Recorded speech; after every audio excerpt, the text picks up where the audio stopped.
What is going on? What's happening? Let there be talkers. Let there be rockers. How are you? It is Monday, March 3rd, and this is episode number 792 today. Coming up on 800. Who's going to be episode 800? Who knows? But I'll tell you who's on today. It's the return of the rock and roll outlaw himself, the great, legendary Angry Anderson from Rose Tattoo. Yes, indeed, he is back, and they will be in Los Angeles this Thursday, Friday at the Whisky A Go-Go. There are tickets left. Get your tickets right away. You will not see Rose Tattoo, most likely in the United States, ever again. This is coming up on their 50th year as a band in 2026, and they are currently on their road to goodbye, the retirement, the this is it, see you in the other life, whatever you want to call it. This will be it for the great Angry Anderson. And I'll tell you, man, I cannot wait to see Rose Tattoo on Friday night. The great Jet Boy will be on the bill also. My good friends, of course, Billy Rowe and Mickey Finn. Get your tickets.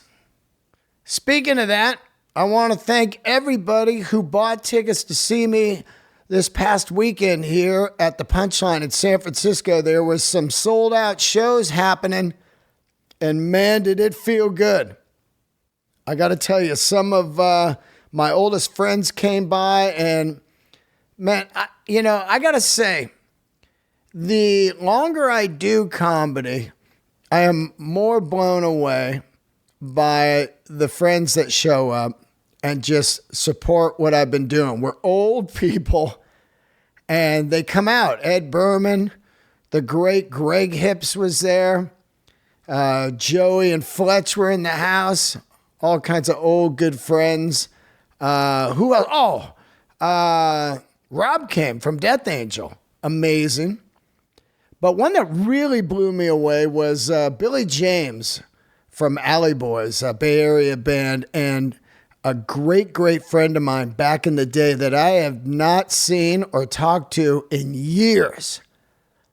And it made me think, you can't let time go by like that and not touch base with people. We were so close and then so far apart, mostly because of a move in life. He got married, he had kids, he has a company, a very successful company, and then life just goes by. But there I was walking up on stage, and I saw a hand come out for a high five from one of the seats, and I looked over, and it was Billy, and that was it, man. I was like, holy shit, this is going to be a great night.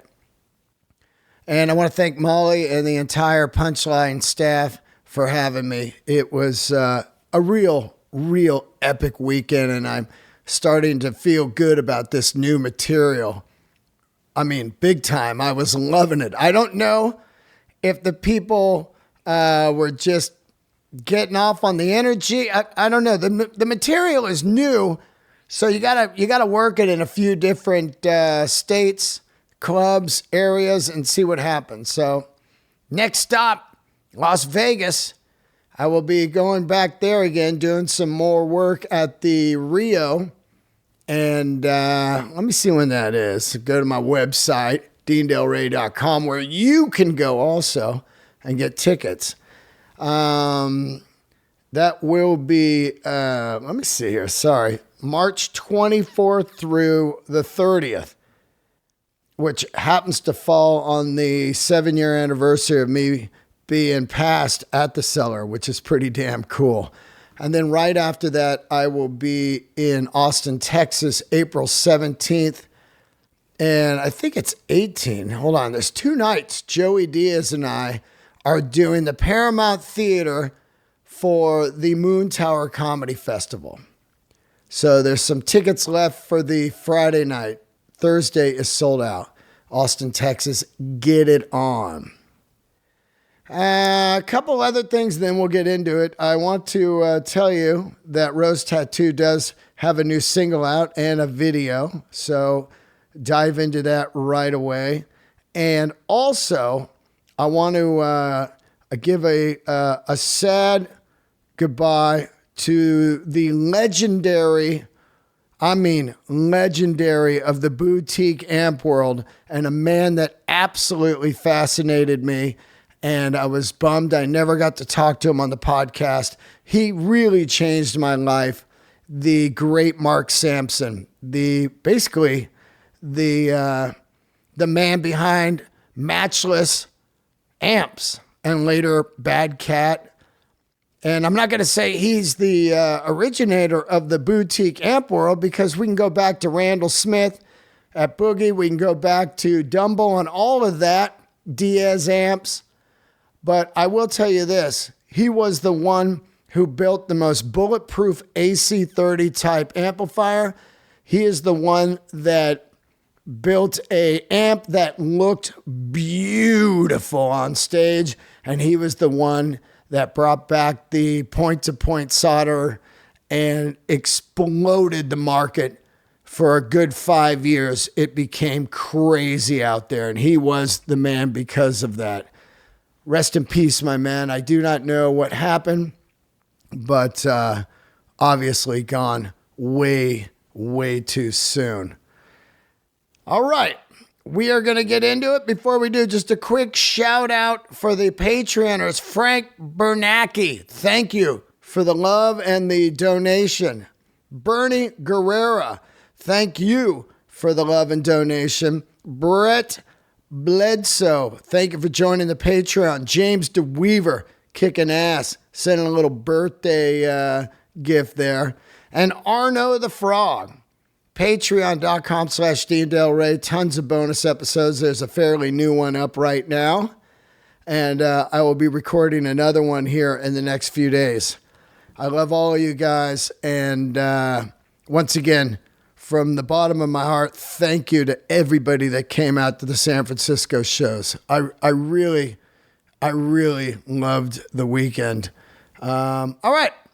Candles are lit. It's time for Angry Anderson. Get your tickets to see him this Thursday and Friday at the Whisky A Go-Go. See ya.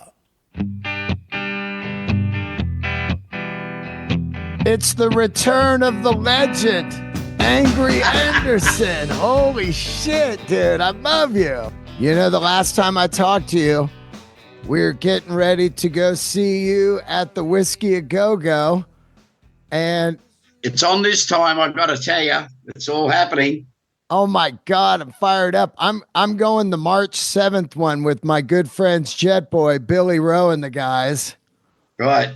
And you know, Billy and I do the Bon Scott tribute once a year, and we've been friends since we were 15 years old. So, yeah.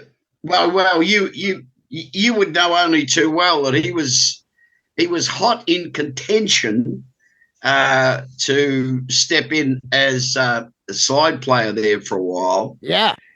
And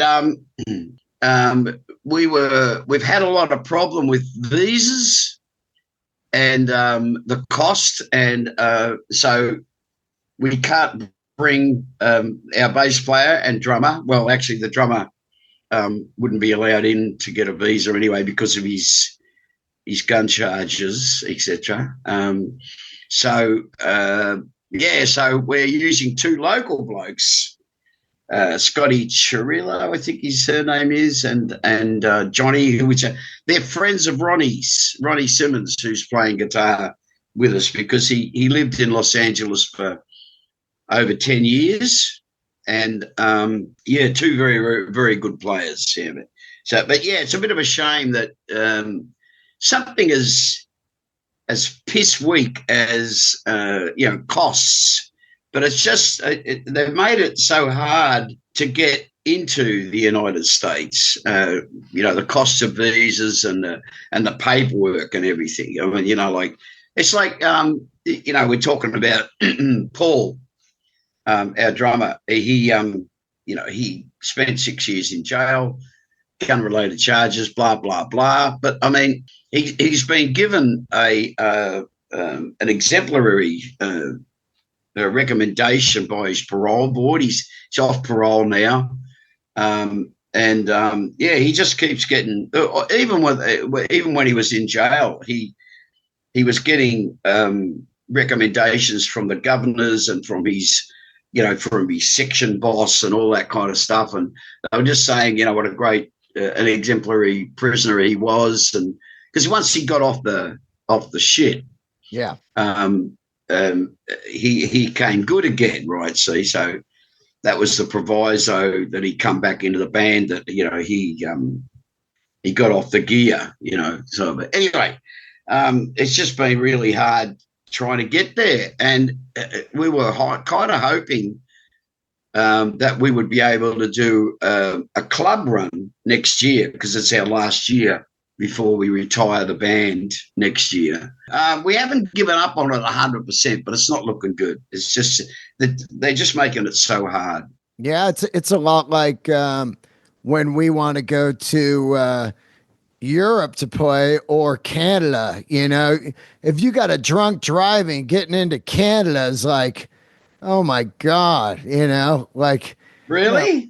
Oh yeah, they just zap you for a bunch of money, and they pull the bus over and they grab you, and it's a rough one, man. But as the song says, rock and roll outlaw. I don't think you're just, it's if it's not dangerous, people aren't buying it. Yeah, really. Which is it's kind of funny, because we've never had a problem with with that. In fact, it's been a problem, that aspect of our associations, and the way that we've always operated, like from the very, very beginning, because like Kingy, our bass player. I mean, for many years he was a member of a outlaw motorcycle gang, and he's a professional tattooist, and so he has a lot of affiliations with outlaw motorcycle gangs, and he just, that's always sort of stood in his way, as far as, because it's funny that you were saying before about TV. I haven't had TV in the house for since the kids were. So probably about 20 years. When the kids got to the teenage ages, and I just thought TV was such a bunch of rubbish, and just anyway, for my own reasons, I just cut TV out. But because I knew that the scrutiny thing was coming, and except, but they, getting back to the point, they know everything about everybody, and so ever since the band was formed, we've always had a colourful identity following, which passes.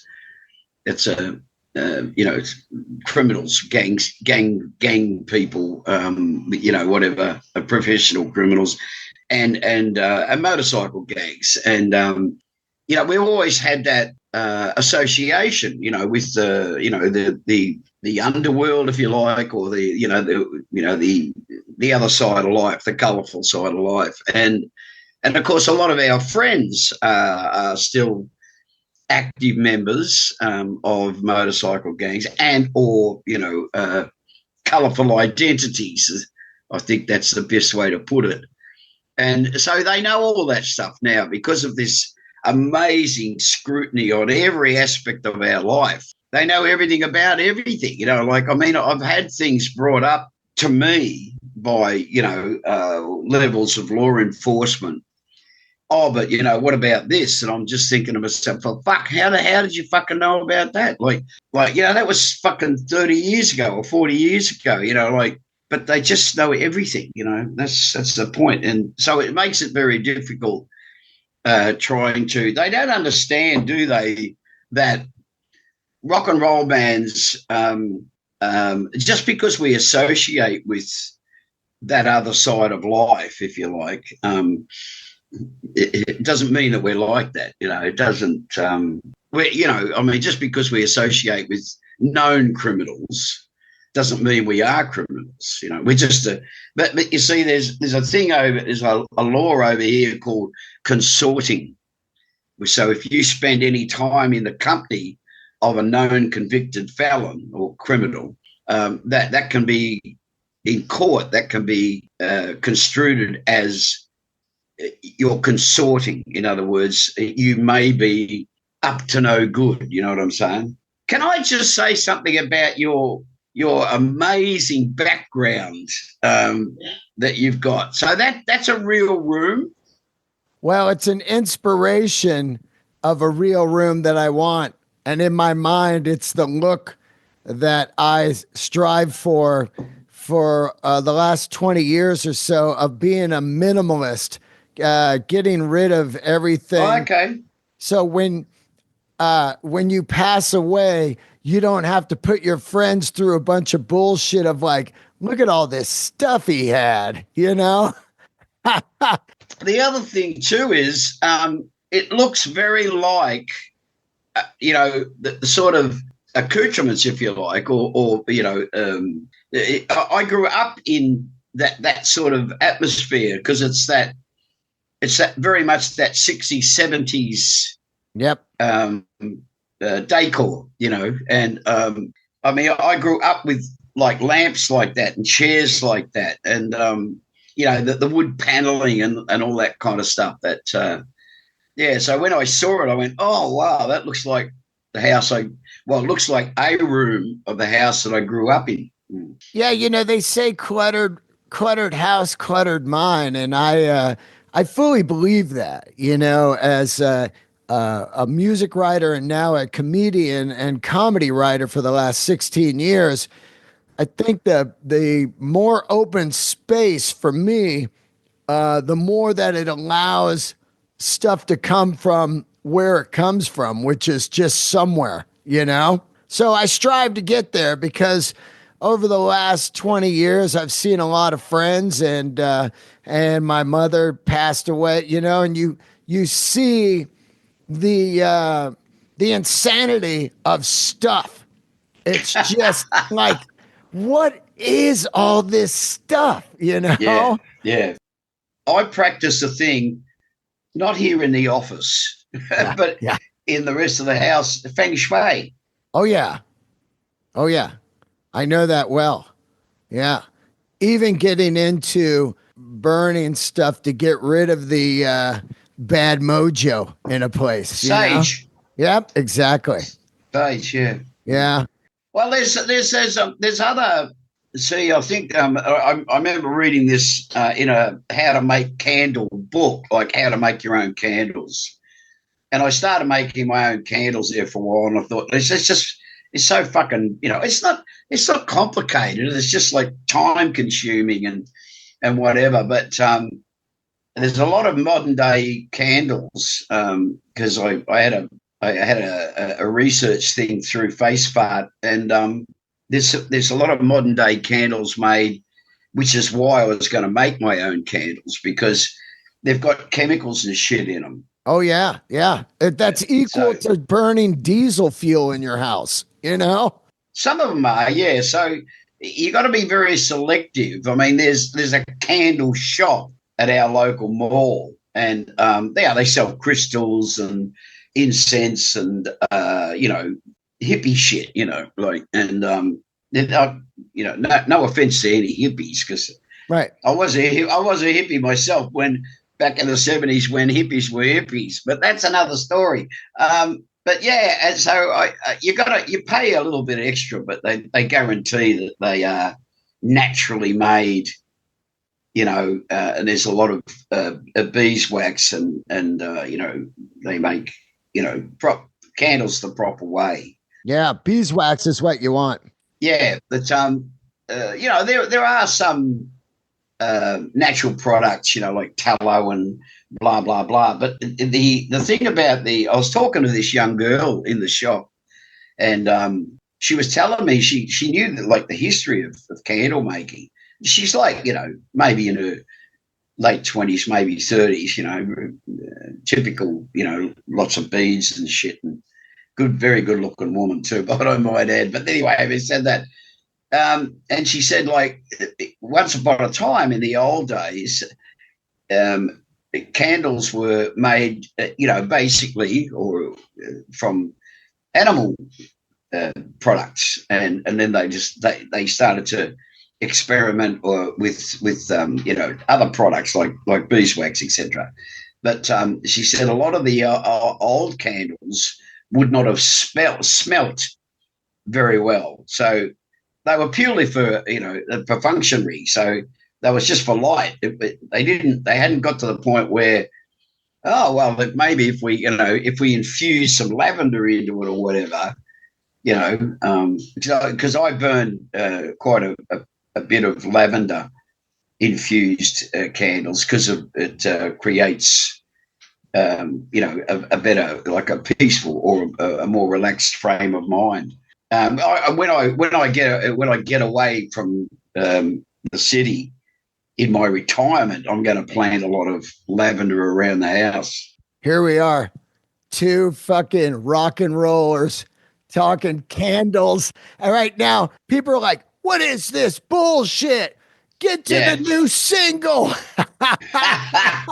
Have you got a copy yet? Oh yeah, absolutely. Yeah, absolutely. Because the video was just we shot a really it was a mate of Ronnie's actually. He came along and just said, "So I'll spend a day with you and we'll just knock up it's a nice clip. There's nothing fancy about it, nothing.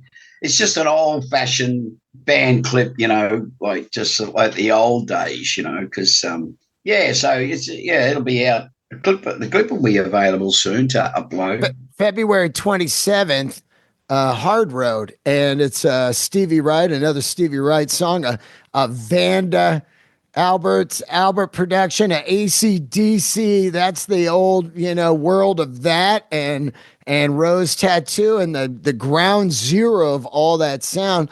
It's funny to listen to this tune because it's just classic Rose Tattoo with your, sounding with your voice. Your voice is absolutely spectacular right now. Still, as soon as I hit play, I was just like, God damn, this guy is just still got it, man. It is amazing. Thank you. That's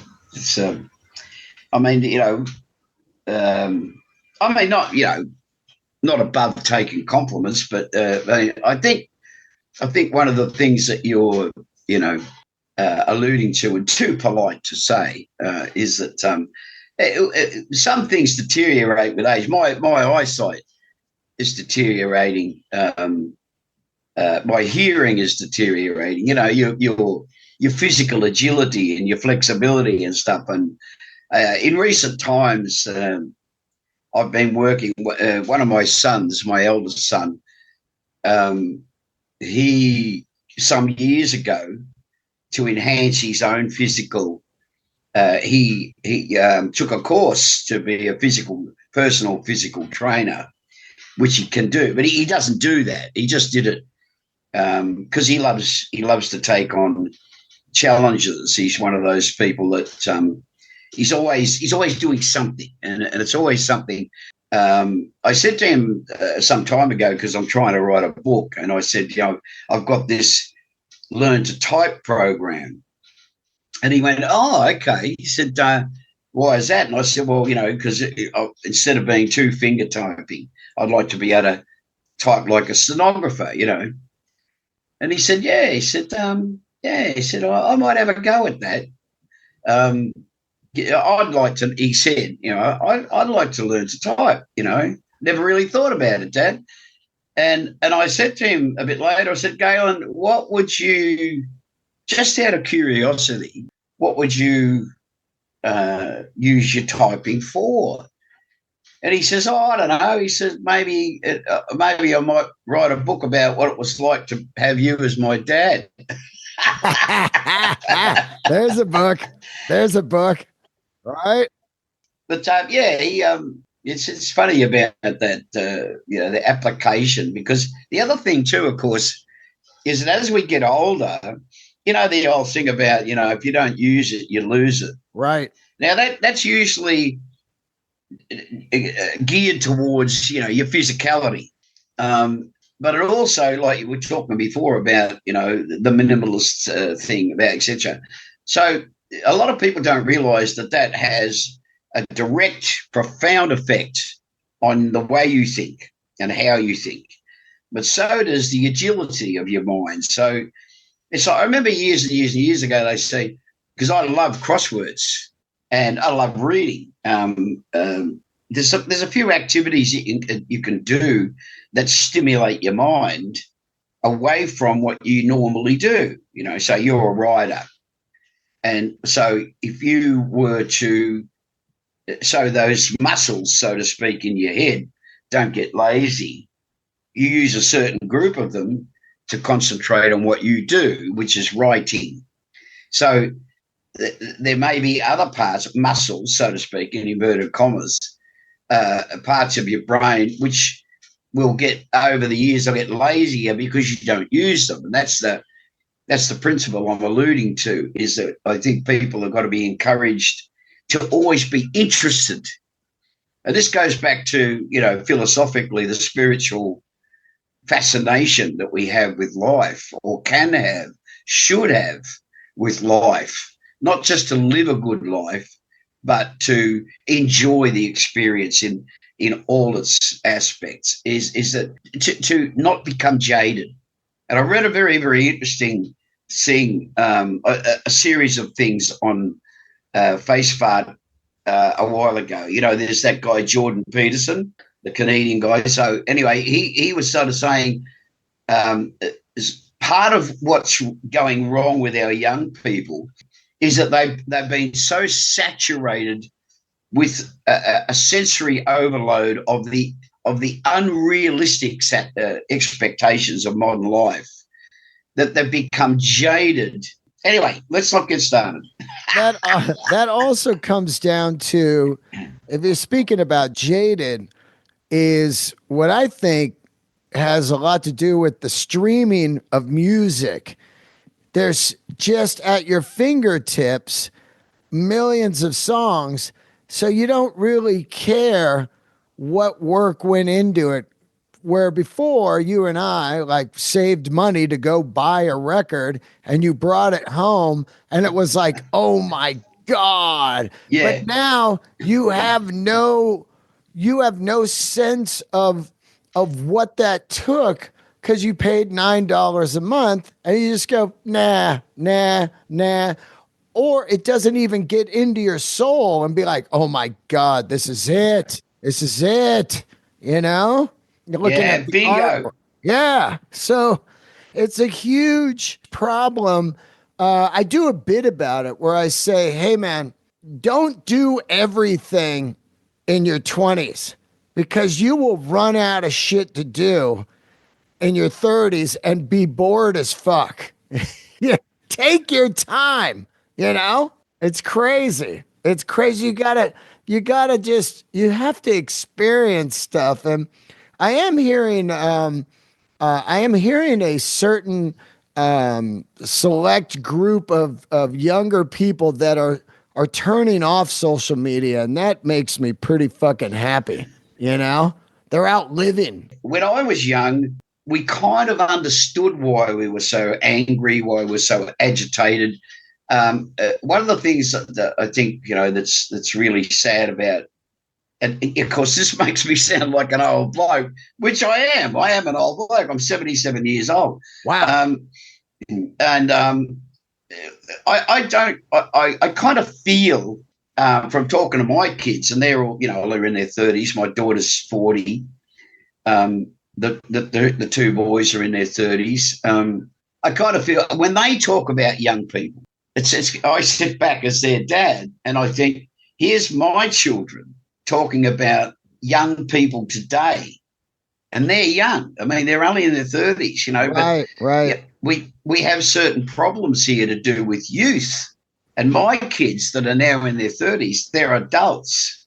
So I've seen them go through that experience where people looked at them and, when they're in their teenage years and that could be easily construed as being, like out of, loose. We've got this term here, loose, but it means, because my boys were pretty, even my daughter, I mean, they had their wild times, they they were a handful to look after or to care about, or to, because they, there's times where you sort of, you got to go to the school and get them out of trouble, and the local police chief rings you up and says, "Hey, Angry, I've got a couple of your boys down here that were caught trespassing." I mean, skateboarding.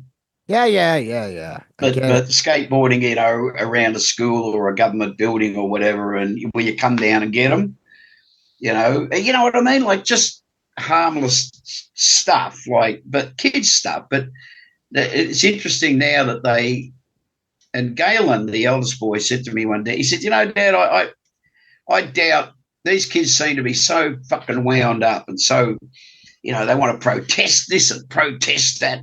And he said, I don't know. He said, I don't really understand. I don't think, he said, that they understand what they're actually doing. They're just motivated by social media. So if social media says, this is fucking right, this is fucking wrong, they all go, yep, no understanding, Dean, no understanding. The new words, sheeple. I mean, every generation invents its own words, because, like diss, when you diss someone, it's a word I kind of get that, because it's nicer than put shit on, Yeah. When I was growing up, you'd put shit on someone, Yeah. These days you diss them. Let me ask you something you're about to retire. And I don't know, like retiring, you're 77. What does that look like for you financially and mentally? You're going to move somewhere else, you were talking about, and just pretty much live off the grid, or what is that? Yeah, well, I got to tell you, it's not easy. Yeah. It's not easy at all. And I never really understood, since I lost my Liam, my youngest, I've been tied up trying to process that and try to, maintain my place in music, which has always been my savior, my healing, etc., right through all my very life, So I've relied on that. So, and during the last few years, I've realised that 50 years the band will be 50 years old next year, 26. Wow. So, apart from the fact that I've been associated with the band, I've been the singer of Rose Tattoo, the band, for more than half my life. Yeah. Right. So 50 years. So that's a big chunk more than half my life. So to walk away from that, I mean, I won't walk away from music. I think I'll do what I've always wanted to do, like a little R&B sort of band, a la the Faces, right. As I told you, I love the Faces. And so I'll do a band like that. And I'll just sing in the pubs for a couple more years, just to sort of like I suppose say goodbye. I mean, that's why I'm after all these years, I'm taking lessons to learn guitar or play guitar properly, and I've got a program and I'm trying to teach myself to play keyboards, because I know that in retirement, I won't be able to just play records or CDs or whatever, as you said before. So, yeah, I mean, all of a sudden, this huge part of your life, music's been a part of my life, my saviour, enrichment of my soul since I was a child. since I was 5 and 6 years old, when I started to really absorb music, be inspired by it, take shelter in it. It's been such an integral part of life. So it'll always be there. What will be missing, which I know you understand, is the performing. Right. That, it's like every night now when we go and play, and I always say to the boys at the end of the night, like, well done, lads, because they're fucking good band, they're fucking great band, and I always sort of say, because it's like, I remember back in the early days when Pete said, any band that's worth their salt, plays like there's no tomorrow. Now, that's a fairly sort of glib sort of a turn of phrase. You play like there's no tomorrow. But it's based on the philosophic truth that tomorrow is never promised to anyone. Nope. And that's why we all need to live our lives as well as we can, as richly as we can. Again, going back to the overall conspiracy, if you like, but it's a reality. So is that they're trying to drain out of us the spirituality of life, because pound it out of us, drain it out of us, but really, like, get it out of our system, because soulless people are zombies. But I remember years ago and I was saying to the boys, they were all living here then, so there was Liam and except for Roxanne, she was out on her own, but the three boys were here, and they were obsessed with, this is going back like 10, 12, 15 years ago, and there was all these movies came out, like zombie shit, and I said, what, like, you're obsessed with zombies? And they said, well, yeah, like, there'll come a day, and they were convinced, mate, that they were going to have to fight zombies. Now, they didn't understand it then, and they do now, that what they were feeling deep inside was, it's not zombies like, like, that's what's, I remember talking to Galen and Blaine just a few weeks ago. Galen and his girl were here for a meal, and I brought that very subject up, because we were talking about, what's that drug that's just decimating people over there? Fentanyl, yeah. I said, those people, they're zombies. You don't have to fight them, but you have to fight what's causing that. I don't think there's anybody with an ounce of compassion that doesn't look at what's happening to those people. And it's starting to happen here.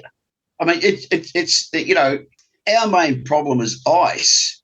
And I think the fentanyl thing is like, apparently it's difficult to get it in. It's difficult to distribute, etc. But there are cases popping up more and more every day, because these things just, like they're universal. It's a crazy machine out there. It's, I grew up and I did a lot of drugs, but I knew what was in them. You know what I mean? And now it's like, you don't know what's in it, and then you just die. And so there's no more partying. You know what I mean? It's not partying. It's just like death wish, it's a gamble. Yeah. Big time. And I think one of the things that and I've said this about, even from gang warfare, like, changed from my day to how it is today. Today it's a deadly, deadly game. Yeah, totally. I mean, kids are being stabbed and even shot to death, but kids are being stabbed to death or bashed to death every week in Australia. Whereas when I wrote Butcher and Fast Eddie, that was an extraordinary event. Right. As we've discussed before, it was a true story based on actual events. But the reason that I wrote about it and the reason that it was such a, like, fuck, like, shocker. Yeah, well, back it was in so my rare. day, absolutely. Right. Now it's commonplace. It happens every fucking day. That's crazy. Well, you got your end of the road tour coming up. This is pretty wild.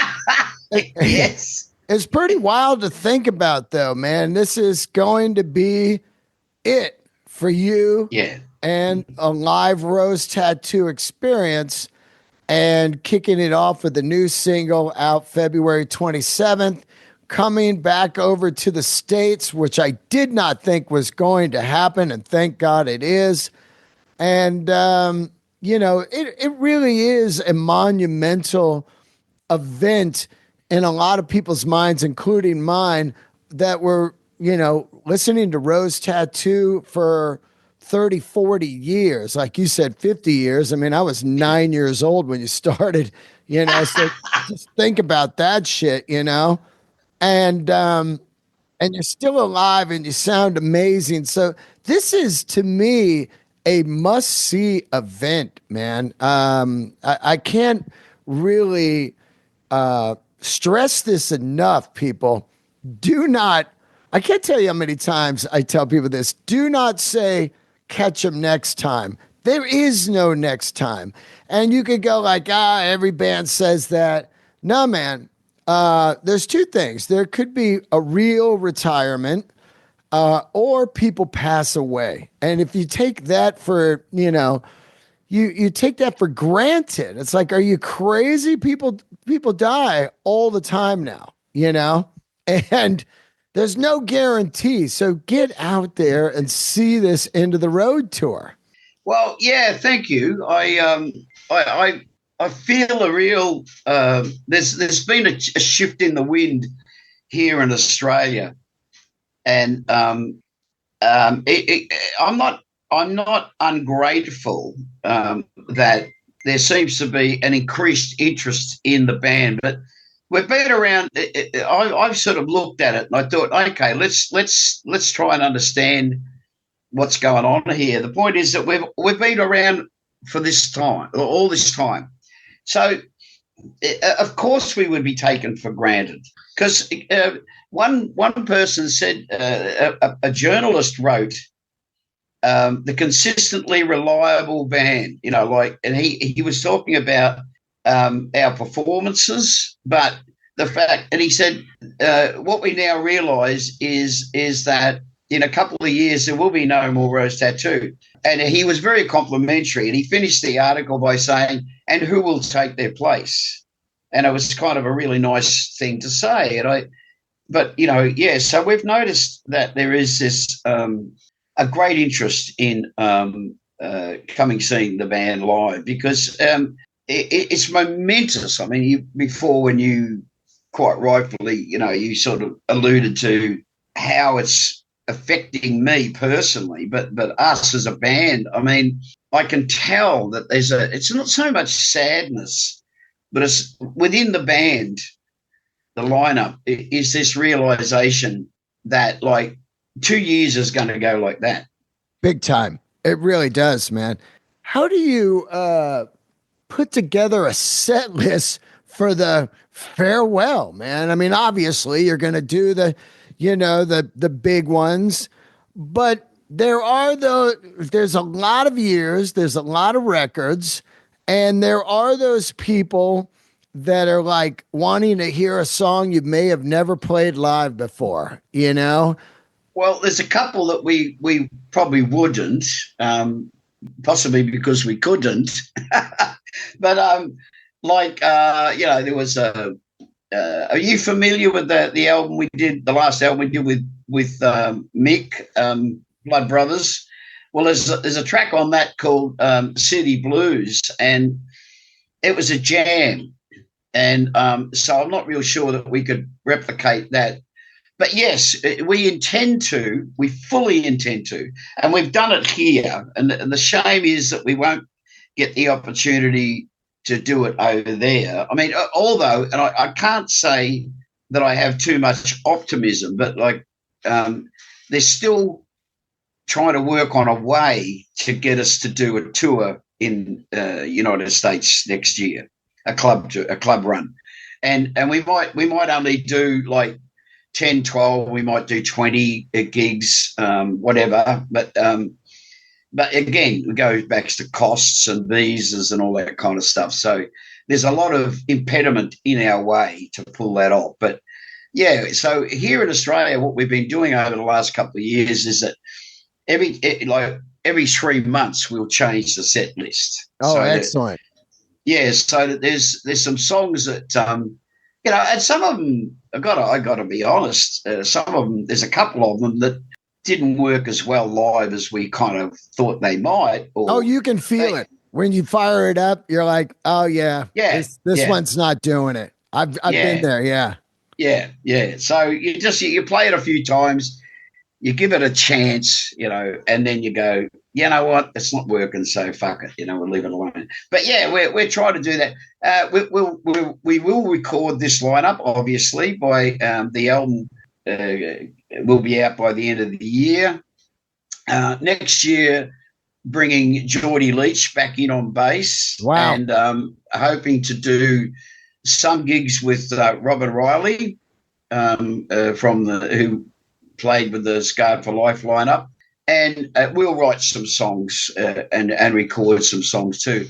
And even if those songs don't come out until if time permits, we could get it out before the end of the year. But if it doesn't, it'll come out as a legacy, as our last statement. As far as our last statement, like this is us signing off. Are you gonna have some merch at the Whisky shows? T-shirts? I think we're a little limited, but we are. I mean, we've prepared merch for the ship, for Mork, the Monsters of Rock. So yeah, we have a merch outlet, like a site or whatever, and it's up to what we're allowed to bring. I get it. Right. Yeah, we haven't been able. I suppose we could probably get now you think about it, I think we could get someone local possibly to. Oh, absolutely. They could print them up and just bring them down. Yeah. Yeah. I know some guys, so let me know if you're looking for that. Cool. Some good merch guys in LA. Righto. Yeah, because I'll just make a note of that. Yep. Great talk to you. I will see you March 7th at the Whisky. It's 2 nights, March 6th and 7th. Enough's enough on the first night. Second night will be Jet Boy. And it's going to be a monumental night in Los Angeles on the Sunset Strip at one of the greatest venues of all time. The sound in there is fucking incredible. So I can't wait to see you. And I'm looking forward to talking to you in person. Me too, bro. And on the second night, we're going to have a few beers. Do it up. I'll talk to you then, buddy. Because I love the bourbon and the beer chaser, which I learned the beauty of the bourbon and the beer chaser was I think I told you I got introduced to that with the boys from the ZZ Top, and it's my favorite tipple. But like 2 nights in a row, I'll go easy the first night. Of course. Second night, party. All right, bro. Thank you, buddy. No worries, brother. Keep it rocking. Absolutely. All right. See ya.